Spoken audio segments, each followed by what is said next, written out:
وہ اعمال ہیں جو اللہ جل جلالہ کے سامنے اپنی عبدیت کا، اپنی بندگی کا اظہار کریں، اللہ تبارک و تعالیٰ کے سامنے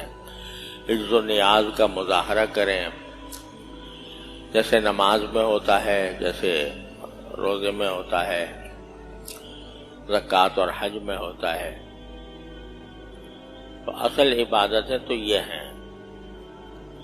نماز، ذکر، تسبیح، تلاوت قرآن وغیرہ۔ لیکن اللہ تبارک و تعالیٰ نے ہماری کمزوری کا خیال کرتے ہوئے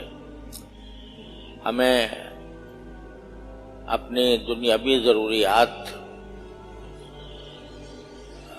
میں مشغول ہونے کو بھی جائز کر دیا کہ تم روزی بھی کما سکتے ہو، تجارت بھی کر سکتے ہو، ملازمت بھی کر سکتے ہو، اپنے بیوی بچوں کے ساتھ ہنس بول بھی سکتے ہو۔ یہ ساری چیزیں بھی اللہ تعالیٰ نے جائز کر دیں، ورنہ اصل تقاضا تو یہ تھا کہ جب ہم پیدا ہی کیے گئے تھے عبادت کے لیے تو 24 گھنٹے ہم اسی کام میں مصروف رہتے۔ لیکن اللہ تبارک و تعالیٰ نے ہماری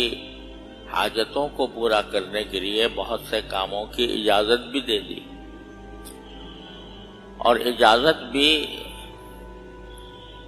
صرف اجازت دینے پر اکتفا نہیں کیا، بلکہ یہ فرما دیا کہ اگر اس کو تم صحیح نیت سے، صحیح طریقے سے انجام دو تو ہم اس کو بھی تمہارے لیے عبادت لکھ دیں گے۔ تجارت صحیح طریقے سے کرو، صحیح نیت سے کرو تو وہ بھی عبادت ہم قرار دے دیں گے، اگرچہ وہ اصل عبادت کا کام نہیں ہے۔ یا اگر تم کہیں ملازمت کر رہے ہو روزی کمانے کے لیے اور شریعت کے دائرے میں رہ کر کرو، اچھی نیت کے ساتھ کرو،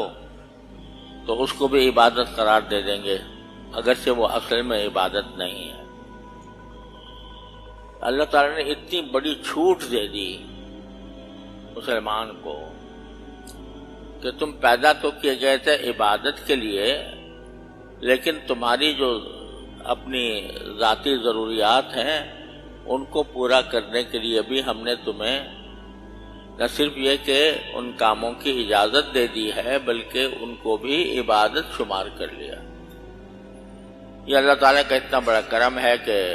جتنا اس کا شکر ادا کیا جائے کم ہے۔